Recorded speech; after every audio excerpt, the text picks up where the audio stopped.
Charlie McKenzie, work for the Savannah Fire Department. Been on the job about 20 years, and captain of a rescue company, Rescue One. We're a very busy company, probably one of the busiest companies in the United States.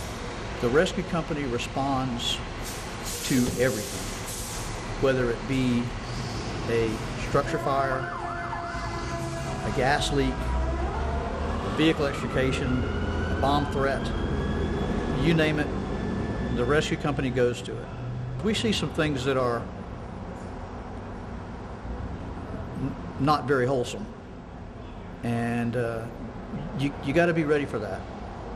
The ability of someone to work under pressure when somebody's screaming in a car to get them out because they're in pain, to work in that type of an environment and keep your cool, you got to have some experience, and you got to have a little bit of self-control. More of a little bit of self-control, a lot of self-control. The other obvious things that make this job, or with any responder, first responder, is the fact that you're dealing with tragedy. We're a reactionary system. We can't be proactive. We're proactive in some things, but on the most part, we react to emergencies, and sometimes it's a positive thing, and sometimes it's not. Sometimes it's a negative thing. Death is always there. The possibility of death, whether it be a firefighter or whether it be a victim. That part, it takes some getting used to.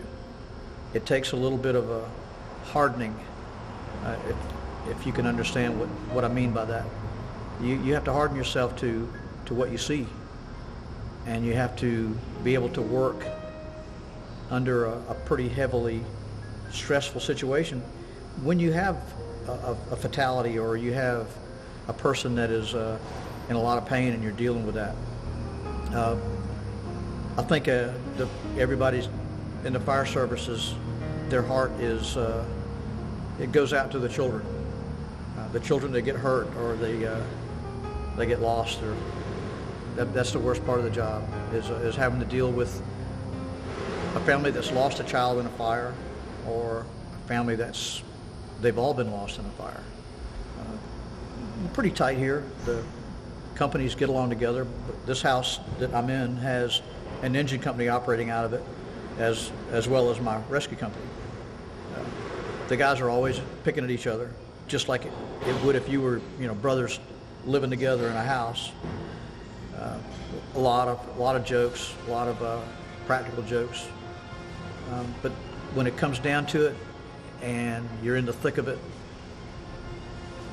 there would be nothing that I wouldn't do to save or be saved by one of the guys that I work with.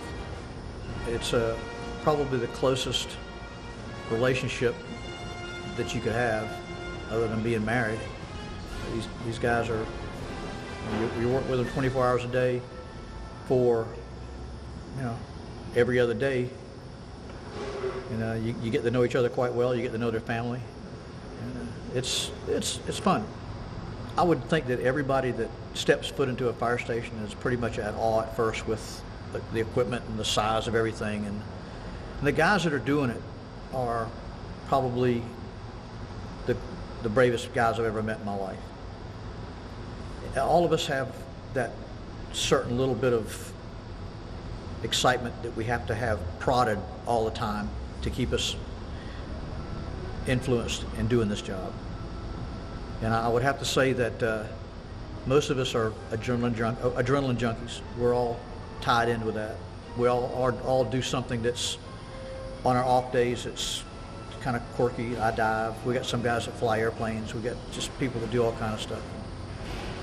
And I'll have to leave with the premise that if you're not living on the edge, then you're taking up too much room.